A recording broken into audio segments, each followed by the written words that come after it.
বুমরার তাণ্ডবে লণ্ডভণ্ড বাংলাদেশ। দ্বিতীয় দিনের শেষে জয়ের দৌড় গড়ায় ভারত। গতকাল চিপকে আগুন ঝরাচ্ছিল বাংলাদেশের বোলারেরা। আজ চেন্নাই দেখল ভারতীয় পেসারদের তাণ্ডব, আর সেই তাণ্ডবে ধূলিসাৎ হয়ে গেল টাইগার্স ব্রিগেড। জসপ্রীত বুমরার নেতৃত্বে ভারতীয় পেসারেরা বাংলাদেশের ব্যাটারদের আটকে রাখল 150 রানের মধ্যে। বুমরা একাই নিলেন 4 উইকেট। জবাবে ব্যাট করতে নেমে ভারতের সংগ্রহ 3 উইকেটে 81 রান।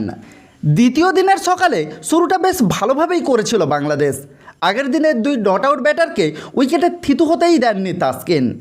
আগের দিন 17 রান পূরণ করেছিলেন অশ্বিন, তবে এদিন 17 রান করতে পারলেন না রবীন্দ্র জাডেজা। 86 রান করে তিনি তাসকিন আহমেদের শিকার হন। অশ্বিন থামলেন 113 রান করে, তাকেও প্যাভিলিয়নে ফেরালেন তাসকিন আহমেদ। মূলত তার জন্যই ভারত প্রথম ইনিংসে 400 রান করতে পারেনি। ভারতের ইনিংস শেষ হয় 376 রানে। জবাবে ব্যাট করতে নেমে শুরুতেই সমস্যায় পড়ে বাংলাদেশ। বুমরা ও সিরাজের গতির মুখে শুরুতেই কেঁপে যায় বাংলাদেশের ওপেনারেরা। প্রথম ওভারেই সাদমান ইসলামকে ফিরিয়ে দেন বুমরা। এরপর আকাশদ্বীপের পরপর 2টি বলে ফেরেন জাকির হাসান ও মমিনুল হক। মধ্যাহ্নভোজের সময় বাংলাদেশের স্কোর ছিল 3 উইকেটে 126 রান। দ্বিতীয় সেশনের শুরুতেই মুশফিকুর রহিমের উইকেট হারিয়ে আরও চাপে পড়ে যায় বাংলাদেশ। সাকিব ও লিটন জুটিতে 50 রান যোগ করলেও দুজনের কেউই বড় রান করতে পারেননি।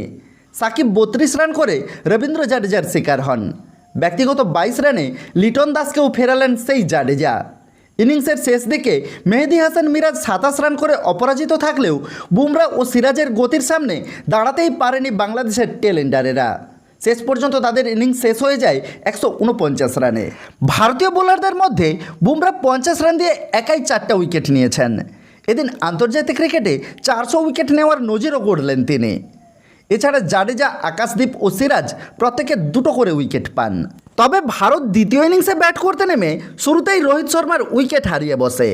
জসওয়ালও বিশেষ কিছু প্রভাব রাখতে পারেননি। তিনি 10 রান করে নাহিদ রানার শিকার হন। ইনিংসের শুরুটা ভালো করলেও ব্যক্তিগত 17 রানের মাথায় প্যাভিলিয়নের পথ ধরেন বিরাট কোহলিও।